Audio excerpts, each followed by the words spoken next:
Hey, what's going on, guys? Kalamazi here, and this is going to be my 9.1 Sanctum of Domination Destruction Warlock DPS guide. In it, we're going to be covering single target builds, Mythic Plus builds, talents, legendaries, conduits, covenants, Soulbinds, rotations, and basically anything else you can possibly think of heading into 9.1 and Sanctum of Domination. Now, if you guys are interested in acquiring any weak auras, profiles, add-ons, really anything you see in this video, they're all indeed available to you guys for free on my Twitch, my Discord. If you want to swing by, hang out, ask any questions, or hop in the Discord, there are indeed links down below. I should also mention that I have indeed made a 9.1 Warlock Sanctum of Domination spreadsheet. There will also be a link to that below down in the video comments or description, something along those lines. Somewhere around there. And once again, I want to give a huge shout out to my patrons. Thank you guys so much for all the support. I really truly do indeed appreciate it. If you guys are interested in looking at supporting, there's a link somewhere up here, down below, somewhere. With all that being said, let's get into the video, starting off with the single targets and I guess AOE Mythic Plus builds of Destruction. So heading into patch 9.1, Destruction Warlock has not really changed a whole lot from 9.0 and 9.0.5. The two big changes is that Chaos Bolt has received another damage buff, which is probably at this point brought Destruction in line to where it should have been when Castle Nathria actually launched. It was a 10% damage buff to Chaos Bolt.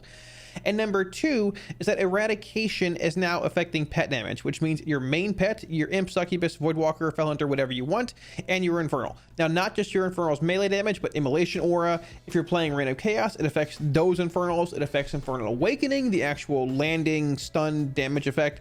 It increases every single aspect of their damage, which means number one, well, it just means eradication is more relevant. It was already pretty close to flashover when it came to just general single target and two target fights. It's even better now. So with that being said, starting off with the single target build of Destruction, or what I assume to be the single target build of Destro throughout all the testing we've done.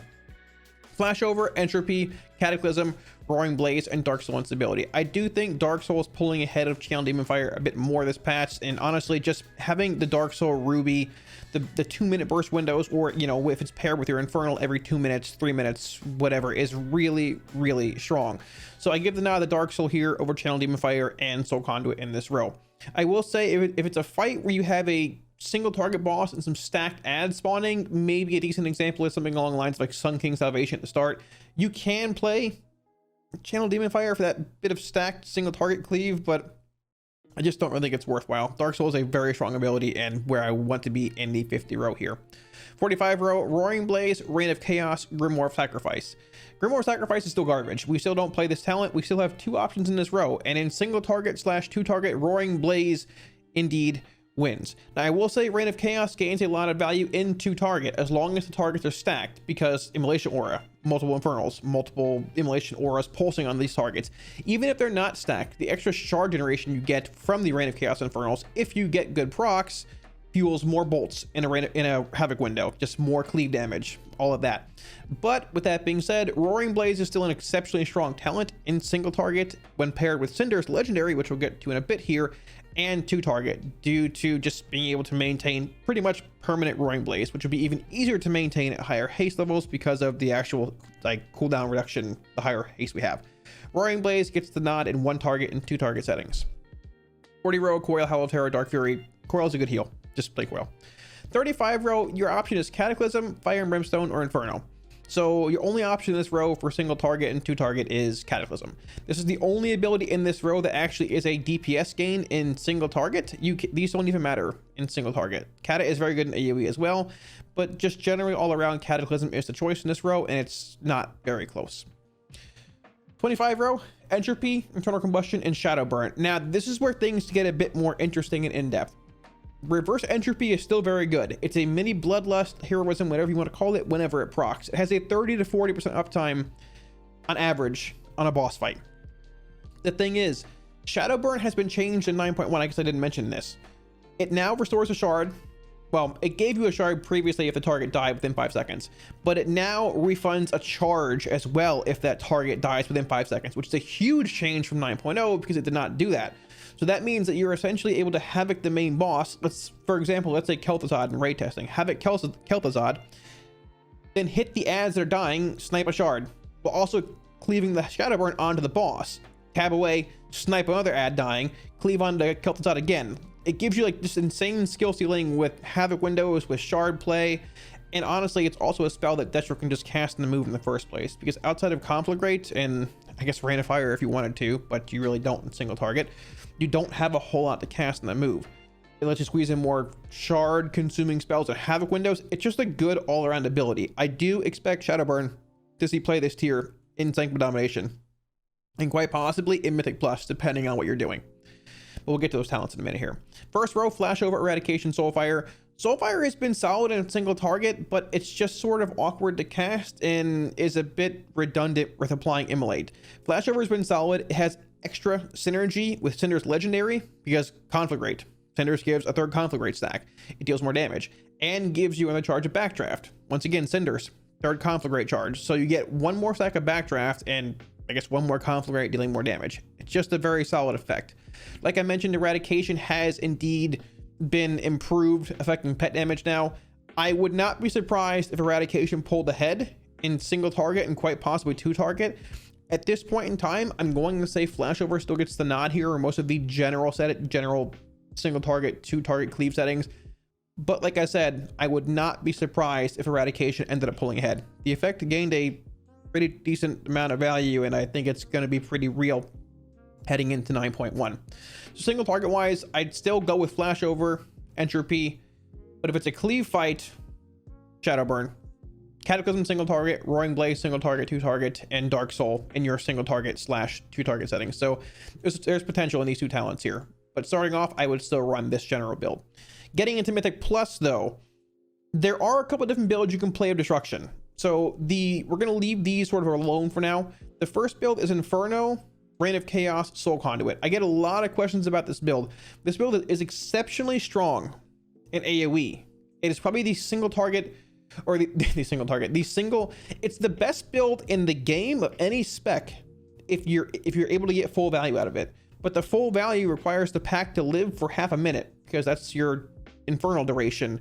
And no packs really live that long when you're spamming Reign of Chaos with Inferno and Soul Conduit, unless you're in a really, really high key setting and the tank is pulling around your Infernal, which is why you rarely ever see this build. But if you do see it played in the right setting, this build is utterly insane.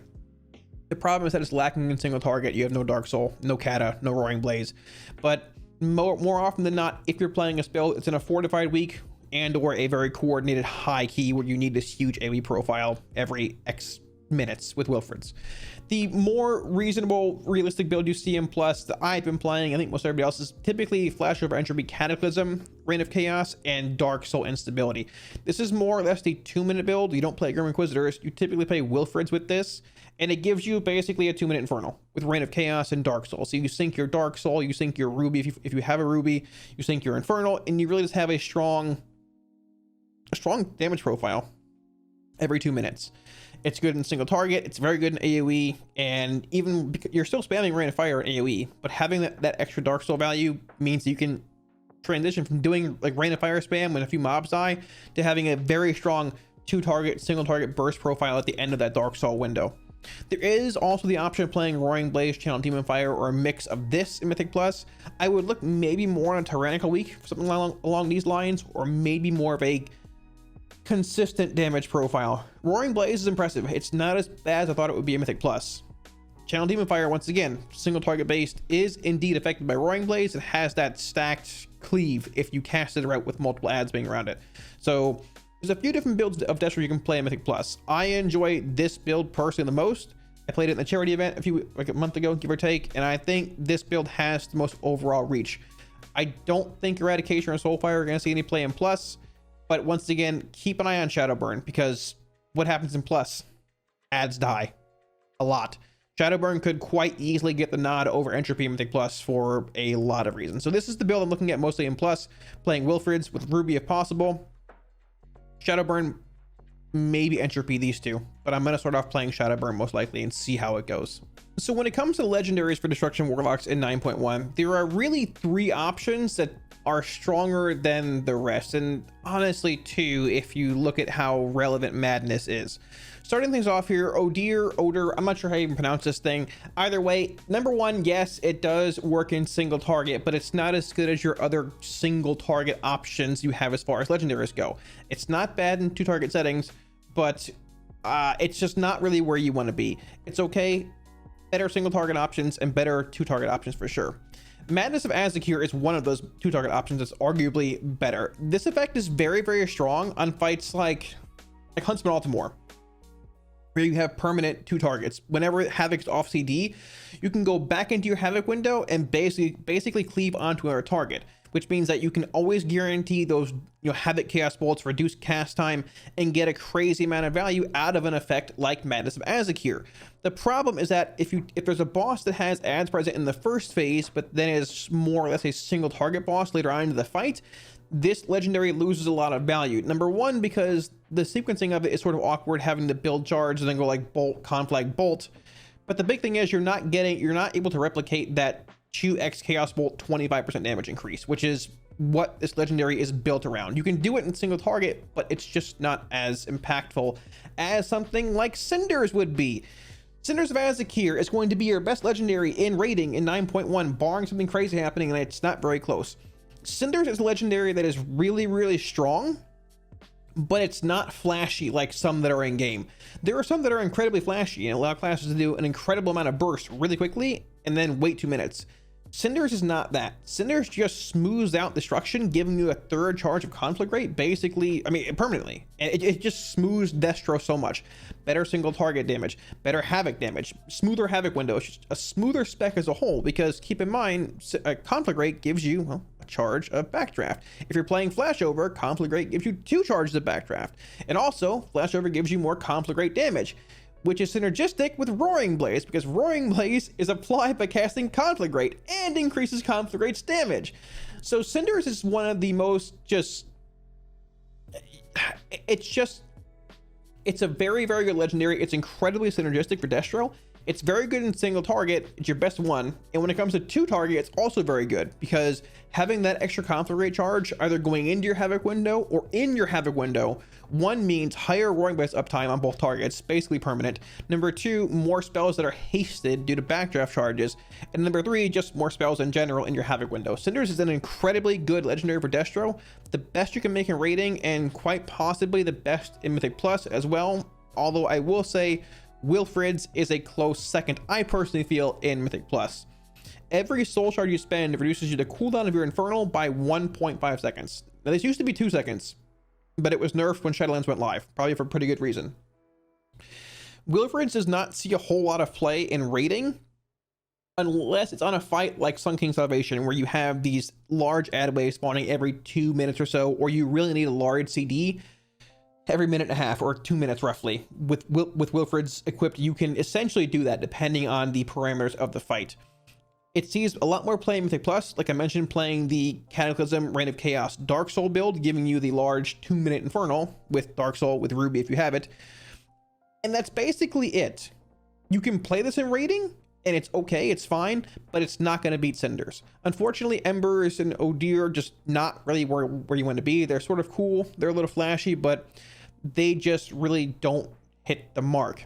Now, I will say, moving on past the Destruction Legendaries, Cinders is your best one hands down in the raid, not even close, and quite possibly your best in Mythic Plus too. It's just very, very good. Wilfred's good in plus niche raid settings. Madness can be very good in 2-target settings, but unfortunately there's not really any permanent 2-target settings inside Sanctum Domination. Decaying Soul Satchel is one that you really need to keep your eyes on as far as Destro was concerned. This legendary is incredibly strong. Each target affected by your Soul Rot increases your haste and critical strike chance by 5% for 8 seconds. Now, it might not be as impactful for Destruction as it is Affliction, but the cool thing is my baseline haste is 23. So if I hit these 3 targets, we should go to 38. I live in Florida, but I can do some math, right? But we don't go to 38. We go to 42 because the haste stacking of this legendary is multiplicative. So you have a max of 4 targets for what would essentially be a 20% haste increase, but it's actually around 24, 25, 26, and that will stack with Lust, with other haste effects, with whatever else you're using. It's very, very, very strong in AoE. Now the question, more so in Mythic Plus, the question is, will that beat out Wilfred's? Will that beat out Cinders?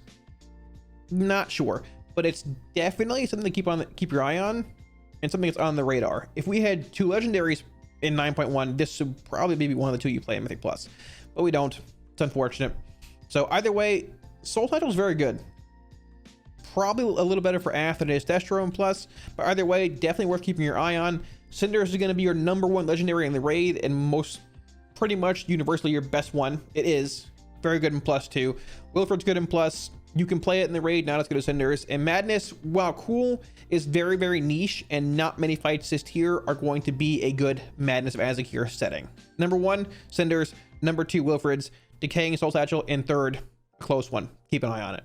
Now, I do also want to talk briefly before we get into the rotation of things about the Covenants here. I do still feel that Night Fae is going to be universally the play for Warlocks heading in the 9.1 across all 3 specs. Necrolord is a very close second to Night Fae when it comes to Destro. I do think Night Fae is better than Necrolord for Destro, but it's very, very, very close. Venthyr and Kyrian are okay.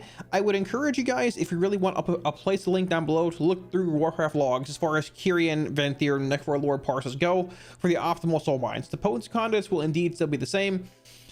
The thing is, I just feel Night Fae brings the most consistency when it comes to single target, when it comes to AoE. Khorane, Dreamweaver, and Nia are all incredibly super strong Soulbinds on their own, and it's nowhere near as niche, as precise as Necrolord, for example. Now, Necrolord is indeed so solid. Marrow Gemstone's very good, but just universally, I do feel Night Fae is the best Covenant as far as destruction is concerned heading into 9.1, and that's not even including Soul Shape. Soul Shape is the best Covenant ability in the game, hands down, and it's not even close. So just wanted to clarify on that briefly. In the end, if your guild's not playing for a high-end rank, world first, Hall of Fame, if your guild doesn't care what Covenant you play, you shouldn't care either. If you don't care about min-maxing every little thing, play whatever Covenant you want, because in the end, it's not going to make or break something early on or make a huge difference. Getting into Soulbinds and Conduits for Destruction Warlock in 9.1, I still do feel that Nia is going to be your best overall Soulbind universally. Now, similar to 9.0, Khorane does have applications with First Strike, with Wild Hunt tactics in Mythic Plus, or certain fights where a lot of ads are spawning, if you can proc the First Strike effect over and over and over. If you can trigger Wild Hunt tactics over and over and over. And keep in mind, her new ability, Wild Hunt Stratagem, works with Wild Hunt tactics, essentially giving you another damage increase. She's still a good option, basically in the same setting that she was before. Nothing really changes there. Now, Nia, like I said, is going to be, I think, your universally just best Soulbind. Spoilers ahead for every spec, but Destro included. I will say, if you're locked on Conduit energy or short on swapping, or just want to play a different Soulbind, Dreamweaver is actually a very good option as well, mainly because of this. So, Field of Blossoms has been around for a while. The thing is, Destro, once again, in Nathria was very undertuned when it first went live. Destro was very, very good at 2-target cleave. It is the best spec in the game for that with Destro, with Havoc. And I think it's also the best target for power infusions in progression settings, and even farm if you want, for a 2-target cleave. It's exceptionally strong. Field of Blossoms is an effect you place on the ground at your feet, but a 12% haste amp in a Havoc window is very, very strong, whether you're playing Madness or Cinders or getting PI or not. Arguably almost potentially better than Nia in a lot of settings. So if you're looking at playing Nia as like Demonology heading in the next tier, or if you're playing Affliction for whatever reason, at this point, Affliction's not very good, Dreamweaver can be a very, very good alternative. I do think Nia is better in single target. Dreamweaver is probably very close to, if not a little better, in 2-target, with Field being a thing, and Khorane is still good in the same settings with Mythic Plus, ad spawning, proccing these 2 effects over and over. As far as Conduits go, so we do have our third ability here, Bonded Hearts on Nia. It's basically a larger mastery increase and stamina increase for 5 seconds if it procs properly. Dreamweaver has Dream Delver, which is a slight damage increase, but nothing is going to change our gameplay drastically. Conduit wise, we know that Endurance Conduits, Diabolic Bloodstone's great. It's a throwback to Sweet Souls from Legion. I do want to clarify here that this has to be your Healthstone that's consumed, and not another Warlock's Healthstone in the raid. But anyone that consumes it gives you 16% leech, which would be higher because these are 226 conduits in 9.1. Best Endurance Conduit, Diabolic Bloodstone. Resolute Barrier, second best. Finesse Conduits, Demonic Momentum is, I think, so far ahead of the rest of these. The speed increase on Demonic Momentum is incredibly relevant, and there have been times where I haven't even needed to actually cast Demonic Circle, but I need to move. I'll cast it, just circle and zoom. The speed increase is very, very relevant. A 48% increase for 5 seconds is very, very strong. So Demonic Momentum, hands down, your best Finesse Conduit. I'd probably say followed by Fell Celerity, just because pets like standing in the fire. Big thing though, Potency Conduits here. Number one, Ashen Remains. This is your set it and forget it conduit for destruction. You put it in, you just leave it there. Conflict rate and incinerate, sorry, Chaos Bolt and incinerate deals 6.4% increased damage at 226 to targets affected by immolate. This effect is very, very strong. Chaos Bolt and incinerate are your main spells that deal damage as far as Seshra is concerned. Incinerate in certain settings almost dealing more damage than Chaos Bolt now, depending on what legendary you're wearing and what covenant you are. Ashen Remains is the one conduit you put in, never change. Now, unfortunately, outside of Ashen Remains, destruction is a bit lacking when it comes to relevant conduits. A lot of them are just niche, RNG, or a bit narrow as a whole. Number one is Combusting Engine. Conflict rate increases your remaining immolate damage by 12.8%. I am not a big fan of Combusting Engine. From what I've seen, it actually seems worse than Soul Eater. And it's also just counterintuitive with how Roaring Blaze plays in Cinders, because this sort of rewards you for front-loading your conflict rate charges into an immolate. But you don't really want to do that because of Roaring Blaze. So you'll notice this over the guides. Warlock has a lot of counterintuitive things that just are awkward, and Combusting Engine is one of them, and also not a very good performer when it comes to just overall damage. Duplicitous Havoc. This conduit is very cut and dry.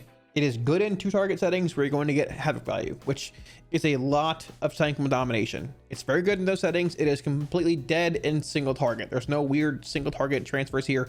Very good in 2 target, or I guess 3 target, depending what's going on. Dead in single target. So a great option with this, if you're playing Nia, is to put it here. So you can go Ashen, Duplicitous, apply these, and then have the option of going either Burrs, which Burrs, spoilers ahead, Burrs is a great option here. Because like I mentioned, Destro doesn't really have a whole lot of amazing potency conduits, but Burrs does a good bit of damage. There's a little bit of RNG tied into it, but the damage it can do is still strong. It's still solid. But if you need it on a 2-target fight, instead of going Burrs, you can just swap over to Havoc. And if you're back to single target playing Destro, swap it back over. So Ashen Remains, followed by Burrs, I'd say for Nia. Havoc being here in a 2-target setting, just very, very relevant, very strong. Third potency conduit, honestly, is probably just going to be Soul Eater. Soul Rot deals a pretty good bit of damage, and it can cleave on up to 4 mobs. Now, Destro can cleave pretty well as well, but still, Soul Eater is a very strong conduit. It pushes Soul Rot to be about 6% of your damage, 6 to 7, which is, that's pretty strong. Inferno Brand. I will say if you're playing Reign of Chaos, Inferno Brand gains value. The problem with Inferno Brand is that if you're playing Reign of Chaos, there's RNG tied into that. And most of the time, you're probably not going to be playing Reign in a raid progression kind of setting. If you are playing Reign of Chaos and Mythic Plus, I personally do like Infernal Brand. The issue is it's just sort of RNG. If you're playing Roaring Blaze, the talent over over Reign of Chaos, Inferno Brand is just incredibly, incredibly disappointing and not a good conduit. It's one that's tied to a 3-minute cooldown that doesn't really even do a whole lot of damage in the first place. I will say Eradication is now increasing pet damage, so Inferno Brand does indeed stack a bit there as well. But overall, potency conduit wise, I feel personally Ashen Remains being your best de facto go-to potency conduit. Soul Eater being your second best universal potency conduit, and then if you're playing Nia, you can go Burrs here and or Duplicitous Havoc. If you're playing a different Soulbind and you really need a third potency conduit, I would personally just play Infernal Brand. Combusting Engine, that's if you want to play it over Havoc. Combusting Engine, not really where you want to be. Ashen, Soul Eater, then either Duplicitous, Infernal Brand, or hopefully something like Nia Stool's Burrs or Marrow Gemstones if you're a Necrolord, for example. So with all that being said, as far as my research has gone on Necrolord, Venthyr, and Kyrian Soulbinds, I don't think a whole lot is really changing as far as like the best ones and worst ones heading into 9.1. We know that Bonesmith, Hermir, whatever it is still going to be very, very solid for Destro. Number one, due to Marrow Gemstone still being a very strong effect. 18% crit chance for 10 seconds. What scales with crit? Chaos Bolt. What is more relevant when it, you've got Roaring Blaze Incinerate damage amps, you've got Chaos Bolt damage amps. This can only occur once every minute, but Bonesmith is very, very good with Marrow Gemstone. It does indeed go in place of a non-potency slot, but once again, that's okay because Destro doesn't have a lot of like amazing potency conduits, depending on what setting you're in. You obviously get access to Forgeborn Reveries and whatever you have along the line here, but his new traits are also pretty interesting. Here's your third potency slot, whether you go 1, then 2, 3, or you go 1, into Gemstone and then Potency, you get Carver's Eye. Damaging an enemy above 90% health grants you a bit of mastery for 5 seconds, but it stacks 5 times. You're looking at what, 700 and something mastery, 800. That's actually really good. You cannot gain this benefit from the same target for 10 seconds. So there's that. Now in Mythic Plus, you're probably going to get maybe 1 stack, 2 stacks, but in an AoE setting, this mastery effect still sort of scales and is a bit relevant. Most Soulbinds don't have a DPS option coming out of like 3 potencies here. It's like some weird kind of like Hellstone's grant more life or something along those lines. Carver's Eye is actually pretty relevant. Now it does lead into, you know, this other finesse or endurance conduit, but you already have your potency here. You've already got it, so it doesn't really matter much. And the final ability here is Mnemonic Equipment. When you damage an enemy that's below 35% health, 3% of the damage done is repeated over 5 seconds. Healing an ally grants them the ability to have their damage repeat. We're not going to heal anybody. We're a Warlock. But 3% of the damage, if this occurs, this is going to occur in like big Dark Soul Chaos windows. This could actually be pretty relevant too. I would assume this deals damage the same way the, I forgot that whatever race it's called that has the dot effect on it. Void Elf. I would assume this is similar to the Void Elf racial. It deals damage over time in a dot form, but Bonesmith looks really good for destruction as far as the Soulbind goes, playing what we talked about, basically the same potency conduits in different settings. Venthyr, Nagia the Mistblade. We know Thrill Seeker, the haste proc, everything else. We know that we have a couple potencies here and there. The big thing about Nagia that I've actually seen is her final trait here, Fatal Flaw. When the haste effect of Euphoria ends, you gain 10 seconds of either 20% increased crit strike chance or versatility, whichever you have more of. If you're a Destro lock, I'd assume you probably have more crit than verse. I guess it depends, but either way, once again, a 20% crit strike chance increase. That's huge. Number one, it takes Thrill Seeker from being a 10-second buff to essentially a 20, because you're going to get 10 seconds of haste and then 10 seconds of crit or verse. If it's crit, Chaos Bolt damage. Roaring Blade is just extra crit damage. It's just good. It's just really, really strong. There was some mention of Theotar having his final little ability here. I can't even pull it up. That like gives you increased damage from Flask and things. But like, I'm actually really, I think Fatal Flaw has flown under the radar a good bit as far as Venthyr or Soulbinds goes. You also have access to a few new abilities here.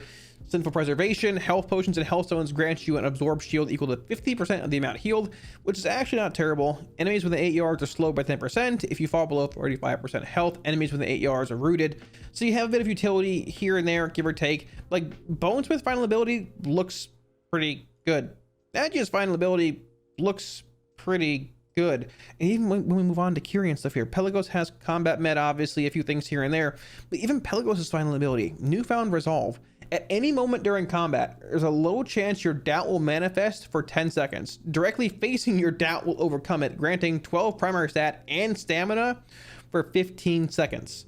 Now, obviously, the stamina thing is, hey, there's some demo scaling there, right? But 12% intellect is really, really strong. That's a lot. I have not seen this played with when it comes to actual in-game content, but I wonder if, I'm curious as to how hard this actually is to manage. But even outside of this, you still indeed have combat med. You have Let Go of the Past, which is not, you know, the versatility proc anymore, but it's still solid. You have Better Together during raid combat, move within 3 yards of a party or raid member to inspire both of you, increasing mastery for 1 minute. It's not a whole lot of mastery, but technically it's better than nothing. I think all 3 of the Soulbinds that are still like, that are like BIS for Destro right now get considerably better heading into 9.1. I still feel as far as Necrolord, Bonesmith, Marrow Gemstone, Mnemonic Wall, whatever it's called, Mnemonic Equipment, Fatal Flaw, and then ending up potentially being very good in Newfound Resolve for Kyrian as well. I think these 3 Soulbinds just got richer as far as things go for Destro locks heading into 9.1. I do still feel Night Fae is the best Covenant. All 3 Soulbinds for Night Fae are good. I can't necessarily say the same for all these. Yeah, Clea has Valiant Strikes, and there are some things with Theotar, and the same thing with the Minis, you know, Magnificent Flesh and stuff. But either way, there are still options in other Covenants, and I'm really excited to see where a few of these go. Destruction single target opener is actually pretty simple once you end up getting the hang of it. Now, by single target, I mean playing the Dark Soul Roaring Blaze Kata Entropy Flashover build. Like I mentioned, if Eradication does indeed end up seeing a bit more play than we think, basically all you do is sort of weave your Chaos Bolts to try and maintain a higher Eradication uptime, which is sort of what ends up happening with Destro just as a whole right now. Anyways, we're playing Cinders, legendary mentioned, so we have 3 conflict rate charges and a 7.8 second recharge time. Keep in mind, Roaring Blaze has an 8-second duration, so we're already below the duration of Roaring Blaze. It's good. We're in a good spot. So, as far as your actual opener is concerned, we're going to precast Incinerate into Cataclysm. Now, I'm playing Ruby. Ruby has travel time on the crit effect, so I'm probably going to pop it right about when I drop my Infernal to get the effect on me when I pop my Dark Soul. Precast Incinerate, Cataclysm, Summon Infernal, Soul Rot, then Ruby, before the Soul Rot, then I'll Dark Soul, Blood Fury, Potion, whatever you want, and just start blasting. So here we go. Precast Incinerate, Cataclysm, Infernal, Ruby, there's the Soul Rot, Dark Soul, Potion if you want, Conflict Rate, and then we go. I might have left the con flag out in the actual, like, you know, verbal opener, but it's fine. At this point, you really just launch Chaos Bolts. This is my Roaring Blaze tracker on my screen here. You can see we have 1 charge left, basically 2 charges now. It's coming back up. Now, there might be a time if you're really aggressive with your conflict rates where it might fall for a small amount of time. Keep in mind, Roaring Blaze does not affect Chaos Bolt, so if it's going to happen, try and dump a bolt or 2 in that actual window. Cataclysm off CD, put it back on CD. Cataclysm basically on cooldown in single target unless you're holding for an ad wave that's going to spawn a few seconds later, something along those lines. And this is basically it. You dump Incinerates, conflict rates, whatever you can during your Roaring Blaze window, which is basically permanent, and then just bolt at 2 or more stacks. Now, if you're going to have a second target spawning or going into your Havoc window, typically you'll have an Immolate rolling on your main target here for a little while. If the target spawns, you can Cataclysm it to get Immolate refreshed on both. Do it. If not, you're going to have Immolate rolling here. It spawns typically Immolate. If you have a Soul Rot up, whatever, it's great, but we're just going to forego that. Immolate rolling on both. You Havoc. You can Conflict Rate here to about 3.5 shards. You can Bolt, Incinerate, Conflict Rate, Chaos Bolt again, Conflict Rate again, and Bolt again. It's very easy to squeeze in 3 bolts in a Havoc window, playing Cinders even at a decent level of haste. If you have Bloodlust or Power Infusion, Heroism, if you have other haste procs, you can get a lot more into that window as well. Also going in at about 3.5 shards helps a little more, but we were just sort of winging it there. So either way, the single target opener of Destro is very, very simple once you get the hang of it. Even the 2 target Havoc windows are pretty simple playing Cinders because you have such a high uptime on Roaring Blaze and you have 3 stacks of conflict rate. Even if you mess up, you still have 2 more stacks to maintain Roaring Blaze. It's very, very simple and very, very, very strong in the right setting. Destruction AOE is honestly pretty simple. There really isn't a whole lot to it, and once you get it down, it actually flows pretty well. So for example, let's say we're in Mythic Plus and the tank is running into a trash pack here. Now I'm playing Nia. If I was playing Kyrian in like Channel Demon Fire instead, I typically would conflict rate into a Cataclysm and then Channel Demon Fire. That conflict rate will proc First Strike, Wild Hunt Tactics. The Cataclysm will proc it again, and that will carry over into the Channel Demon Fire onto everything else. But I'm playing Nia here, so we're just going to play Nia, and we're going to go with that. For the most part, the tank is running in. I'm going to end up just casting my actual Cataclysm, typically dropping my Infernal, popping a Ruby, going into a Soul Rot, Dark Souling, and then going Rain of Fire.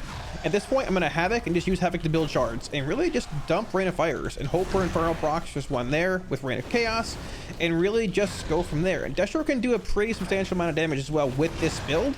Now, I will say, maintain your Immolates here. When targets start to die, Destro, with your Dark Soul and things rolling, can still swap from being a very strong AoE build here to a pretty strong single target monster as well. You got your Dark Soul rolling, you got Ruby rolling. You can swap to that last target or 2 and dump a couple bolts with your Infernals rolling and really bring a solid just priority damage profile towards the end of the pack dying. I don't have my damage meter up here. Boys, forgive me. I'm so sorry. But for the most part, it's really just about maintaining your Immolates. Obviously casting Rain of Fire more or less in 3-4 plus target settings, depending what the pack looks like. And the more range you cast, the more cast bolts you cast. If you're playing Wilfrid's, reduces the cost of your Infernal, which puts it somewhere around 2 minutes, roughly, give or take.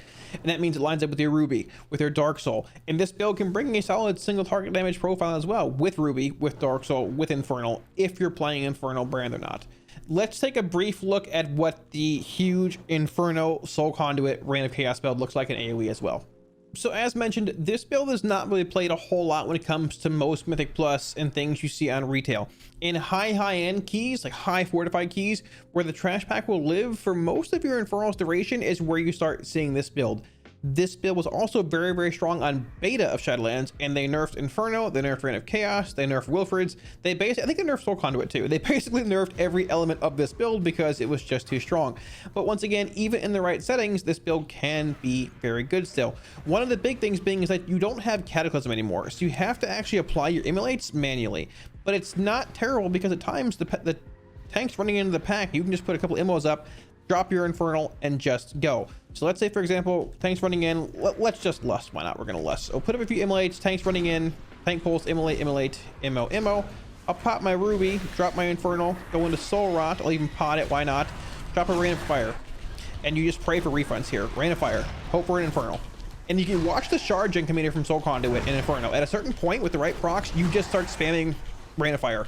You don't do anything else. Look at the shard gen here. Rain of Fire, Rain of Fire, Rain of Fire. The problem is there's 4 rains in a row, 5 rains in a row. The problem is that this build, most of the time in plus, mobs die too fast. There's not many packs that are going to live through 10 Rain of Fires with 3 Infernals coming out of a Havoc window and full CDs. If they do, this build is incredibly strong. One of, if not the highest damage profiles for AoE in the actual game. It probably is. It easily beats Fire Mage in 9.0. But the problem is Fire Mage can do it all in 5 seconds. We have to do it over the course of half a minute. If you want to have fun with Mythic Plus in this build, be my guest. Just know that it is not very good in single target. And more often than not, unless your tank is pulling around your Infernal, you're probably not going to end up getting this amount of value in each pack. But it's still a lot of fun. I'd encourage you to give it a shot. Thanks for watching, guys. I hope this answered any of the questions you guys might have had about Destruction heading into 9.1, whether it be Sanctum of Domination or Mythic Plus Season 2 stuff. As far as Sanctum is concerned, I think Destruction is in a very good spot. If I was going to play just one Warlock spec in the raid, it would be Destruction, and it would not be very close. Demonology is better at single target than Destruction. Affliction is worse at basically everything but council fights, and just unfortunately there aren't any council fights in Sanctum Domination. At this point, I don't think we're playing Affliction on any fight really. Maybe one. But Destro is just very good. It reminds me a lot of Nilotha, where Destro was overtuned at that point. Destro is not overtuned right now. It's good, but like Nilotha, a lot of the fights are just designed really well for Destro's toolkit, like Rodden, like Il'gynoth. That's excluding Flashpoint rolling Havoc stuff. Destro just looks really good as a whole heading into 9.1 from a rating perspective. Out of all 3 specs, Affliction, Destruction, and Demonology, when they're all at their best in the best progression setting for that spec and what it does, Destruction is the best. It brings the most to that specific fight's profile. It's very good. Destro Lock looks strong heading in the 9.1 and Sanctum of Domination.